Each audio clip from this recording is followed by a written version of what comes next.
इस चुनावी रण में सभी सियासी योद्धा सत्ता के शिखर पर विजय पताका लहराने के लिए तमाम दावे पेश कर रहे हैं। ऐसे में देश के सबसे बड़े सूबे उत्तर प्रदेश समेत पूरे देश में सत्तासीन बीजेपी 2014 की ही तरह इतिहास दोहराने की पुरजोर कोशिश में लगी है, तो वहीं कांग्रेस समेत अन्य विपक्षी दल मोदी सरकार की नाकामियों और मेरा राष्ट्रवाद बनाम तेरा राष्ट्रवाद के मुद्दे पर सत्ता हासिल करने में जुटे हैं। इन्हीं सब मुद्दों को लेकर हमारे संवाददाता हिमांशु भाकुनी ने खास बातचीत की है UP BJP MLC Yashwant Singh से। लोकतंत्र का महापर्व आगामी 11 अप्रैल से शुरू होने वाला है। ऐसे में सड़क से लेकर संसद तक सियासी बयार है। हम आज बात करेंगे UP BJP MLC Yashwant Singh से, जो पूर्व प्रधानमंत्री चंद्रशेखर जी की आइडियोलॉजी के साथ आगे बढ़ रहे हैं और ये एक पूर्व लोकतंत्र सेनानी भी रह चुके हैं।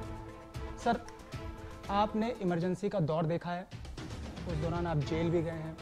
आज के माहौल में जब सत्ता पक्ष की आलोचना होती है तो इसे राष्ट्रद्रोह बता दिया जाता है, क्या कहना है इस पर? देखिए, सत्ता पक्ष की आलोचना तो कभी राष्ट्रद्रोह नहीं है। सत्ता पक्ष के विरुद्ध बोलना विपक्ष का अधिकार है, लेकिन जब हमारे देश के पराक्रम, हमारे देश के जवानों के ऊपर सवाल उठाए जाते हैं, सेना की कार्रवाई पर सबूत मांगा जाता है, तो इस तरह की गतिविधियां निश्चित रूप से राष्ट्रद्रोह के दायरे में आती हैं। और हम ही नहीं, पूरा हिंदुस्तान उन लोगों पर उसी निगाह से देखता है, राष्ट्रद्रोह की भावना से, जो हमारे देश के पराक्रम और हमारे देश के जवानों और के ऊपर सवाल उठाते हैं, सबूत मांगते हैं। तो निश्चित रूप से विपक्ष अपनी आवाज़ उठावे, लेकिन हमारे पराक्रम पर, हमारे देश की सुरक्षा पर सवाल नहीं उठना चाहिए।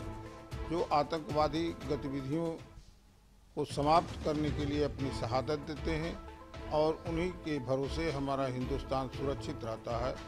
हम ऐसे सवालों का जवाब न मांगें कि हम अंतरिक्ष में हमारी शक्ति बढ़े, हम दुनिया के स्तर पर चौथे नंबर का राष्ट्र बने।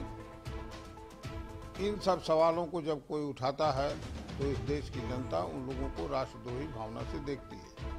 यह बात अलग है कि कानून की दृष्टि से न्यायालय सजा देता है, लेकिन चुनाव के दौरान जो जनता का न्यायालय है वो अपने हाथ की उंगली से बटन दबा करके फैसला दे देता है और सजा सुना देता है। विपक्षी हलकों में एक ऐसी भी चर्चाएं हो रही हैं कि इस बार का चुनाव राष्ट्रवाद और परिवारवाद के बीच है।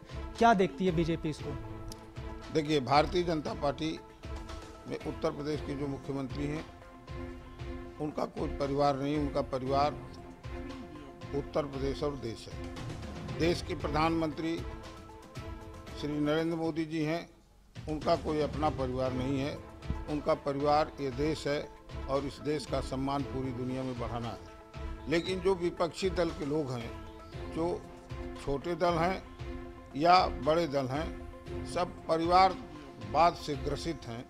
तो आज जो परिस्थिति है, उस परिस्थिति में एक तरफ श्री नरेंद्र मोदी और योगी जैसे रहनुमा हैं, जिनके ऊपर भ्रष्टाचार का कोई आरोप नहीं है, जो ईमानदारी से इस देश की जनता की और देश की सेवा कर रहे हैं। दूसरे तरफ कोई लोग हैं जिनके ऊपर भ्रष्टाचार के आरोप हैं, जिनके भ्रष्टाचार में जेल भी गए हैं, या तो कुछ लोग जमानत पर बाहर आए हैं या कुछ लोग जमानत कराने वाले हैं। तमाम जांच के घेरे में फंसे हुए विपक्षी दल के लोग, जो पूरी की पूरी संस्था को अपने परिवार के घराने में कैद करके रखे हैं, उनके बीच चुनाव है। तो निश्चित रूप से इस देश की जनता देश के स्वाभिमान और देश की सुरक्षा के साथ जो खड़ा हुआ है, देश की जनता उसी के साथ खड़ी है। सर, आपने कहा कि भ्रष्टाचार को लेकर के कोई सवाल नहीं उठा सकता है मोदी सरकार के ऊपर। राहुल गांधी हर एक मंच से राफेल को लेकर के मोदी सरकार को घेर रहे हैं। हर एक मंच से वो प्रेस कॉन्फ्रेंस भी कर रहे हैं और जहां पे भी वो चुनावी सभा करने जा रहे हैं, वहां पर राफेल को लेकर के बड़े जोर शोर के साथ प्रधानमंत्री नरेंद्र मोदी को घेर रहे हैं। और प्रधानमंत्री नरेंद्र मोदी लगातार इससे बच रहे हैं, वो कभी भी राफेल का जिक्र नहीं करते हैं। तो ऐसे में आपको क्या लगता है कि बीजेपी क्या सही में इससे बच रही है, या ये इसको सिर्फ एक फालतू मुद्दा मानती है और कुछ नहीं? देखिए, ऐसा है कि हमारे देश में कुछ स्वतंत्र संस्थाएं हैं, सर्वोच्च न्यायालय उसमें से एक है। इस मुद्दे पर उसने अपनी फैसले को पूरी तौर पर सुना दिया है। अगर कोई झूठ बोलने पर आमादा हो तो उसका जवाब देना कोई मुनासिब नहीं है, लेकिन जिस तरीके से कांग्रेस पार्टी के राष्ट्रीय अध्यक्ष इस बात को उठा रहे हैं तो उन्हें मालूम होना चाहिए कि उनका परिवार भ्रष्टाचार के आरोप में अभी बेल पर है और नरेंद्र मोदी के ईमानदारी पर इस देश को पूरा विश्वास है कि वो 100% ईमानदारी से इस देश को चलाए हैं। उनके ऊपर किसी तरह का कोई भ्रष्टाचार का आरोप बनता ही नहीं है। अनावश्यक अफवाह फैलाकर किसी को आरोपित नहीं किया जा सकता है। सरकार के कामों की बात करें तो केंद्र में कांग्रेस और अन्य विपक्षी दल और यूपी में खासकर सपा और बसपा ये कहती रहती हैं कि भारतीय जनता पार्टी सिर्फ उनके कामों का फीता काट रही है, उद्घाटन कर रही है और इससे वो जनता को गुमराह कर रही है। इसमें कितनी आपको सच्चाई दिखती है और किस तरीके से देखते हैं इसको? देखिए, अभी तो आपने अंतरिक्ष की कार्रवाई देखी है, वह तो भारतीय जनता पार्टी की सरकार का समय की उपलब्धि है। और इसके पहले आपने बालाकोट में जो हमारे सेना के जवानों ने बहादुरी की, वह भी भारतीय जनता पार्टी की उपलब्धि है। हाँ, ये सही है कि आदरणीय नरेंद्र मोदी जी के अंदर वह शक्ति है जो इस देश को बनाने के लिए केवल लोक लुभावने नारों पर आधारित नहीं रहते हैं। वह कुछ ऐसे अप्रिय लगने वाले निर्णय भी लेने की क्षमता रखते हैं जिसमें उनको इस बात की चिंता नहीं रहती है कि उनका नुकसान होगा कि नहीं, लेकिन देश का फायदा हो इसकी चिंता रखते हैं। और उन्होंने नोटबंदी का जो फैसला लिया था वह फैसला ऐसा था जिसमें आज जो भी आलोचना करता है वो बता नहीं पाता है कि उसकी कितने अरबों की संपत्ति नंबर 1 की थी जो बिगड़ गई है। इस देश में ईमानदारी से काम करना ये कहीं का अपराध नहीं है। लूटपाट न हो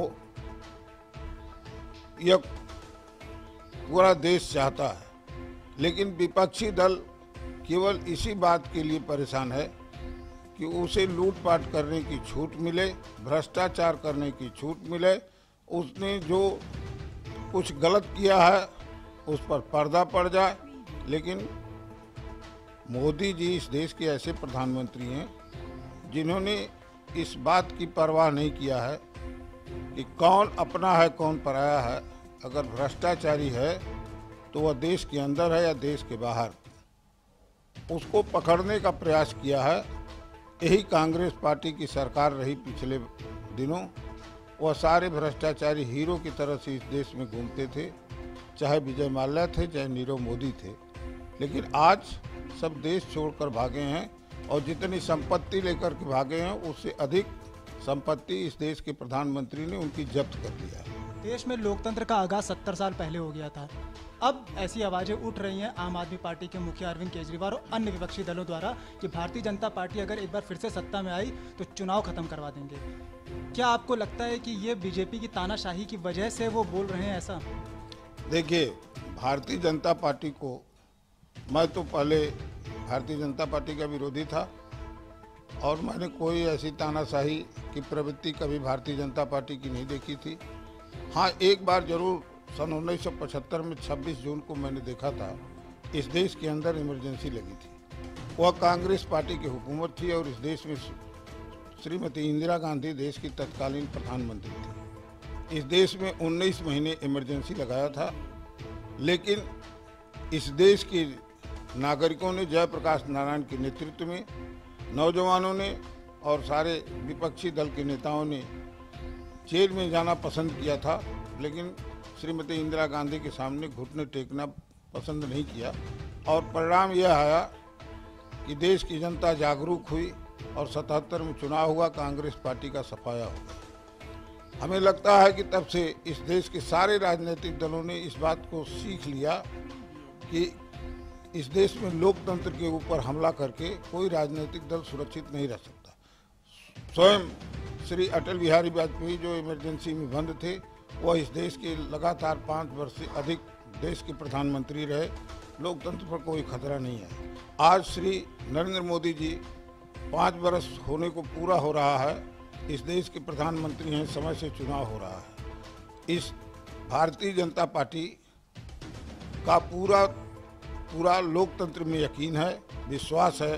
वो लोकतंत्र के साथ छेड़खानी नहीं करेगी, लेकिन अन्य दल भी हिंदुस्तान में इस लोकतंत्र के साथ छेड़खानी नहीं कर सकते हैं, क्योंकि उन्हें 1975 और 77 का जमाना याद है। भारतीय जनता पार्टी पर कमोबेश ये आरोप लगते रहते हैं कि भारतीय जनता पार्टी नफरत की राजनीति करती है, मुस्लिम विरोधी है और सिर्फ हिंदुत्व के एजेंडे पर आगे बढ़ती है और लोगों को बरगलाती है और सांप्रदायिक दंगे भी भड़काती है।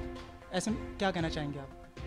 देखिए, भारतीय जनता पार्टी का हिंदुस्तान से लगाव है और वह कभी भी हिंदू और मुस्लिम के बीच कोई बंटवारा नहीं करती है। अगर मुसलमानों के साथ उसके बंटवारे का सवाल होता तो एपीजे अब्दुल कलाम जब राष्ट्रपति हुए थे तो भारतीय जनता पार्टी के समर्थन और प्रस्ताव से हुए थे। स्वयं उत्तर भारत सरकार में मंत्री हैं अल्पसंख्यक के, वह भी मुसलमान हैं।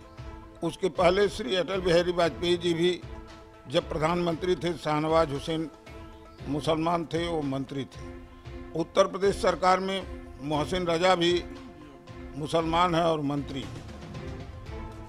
हिंदू और मुसलमान के बीच धर्म और जाति के आधार पर कोई भी व्यक्ति बंटवारा नहीं करता है।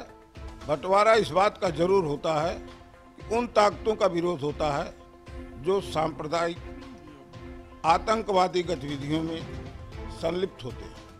हमारे देश में जब आतंकवाद की पनाह दी जाती है और आतंकवादी गतिविधियों का समर्थन किया जाता है तो उनके खिलाफ लोगों की मनोभावना उठती है। और इस देश में जब हमारे सेना के पराक्रम पर सवाल करते हैं लोग, तो उन्हें सांप्रदायिक दृष्टि से लोग देखते हैं और ये मान के चलते हैं कि ये कहीं न कहीं हमारी बहादुरी पर उंगली उठा रहे हैं और उनसे नफरत इस देश की जनता करती है। राजनीतिक दल तो छोड़ दीजिए, इस देश का बच्चा बच्चा उनसे नफरत करता है। विपक्ष का ये भी आरोप है कि भारतीय जनता पार्टी लगातार सार्वजनिक उपक्रमों को कमज़ोर कर रही है। बात अगर करें जेट एयरवेज की या अन्य ऐसी कई कंपनियां हैं जिनको भारतीय जनता पार्टी कमज़ोर करने में तुली हुई है, ऐसा विपक्ष का आरोप है।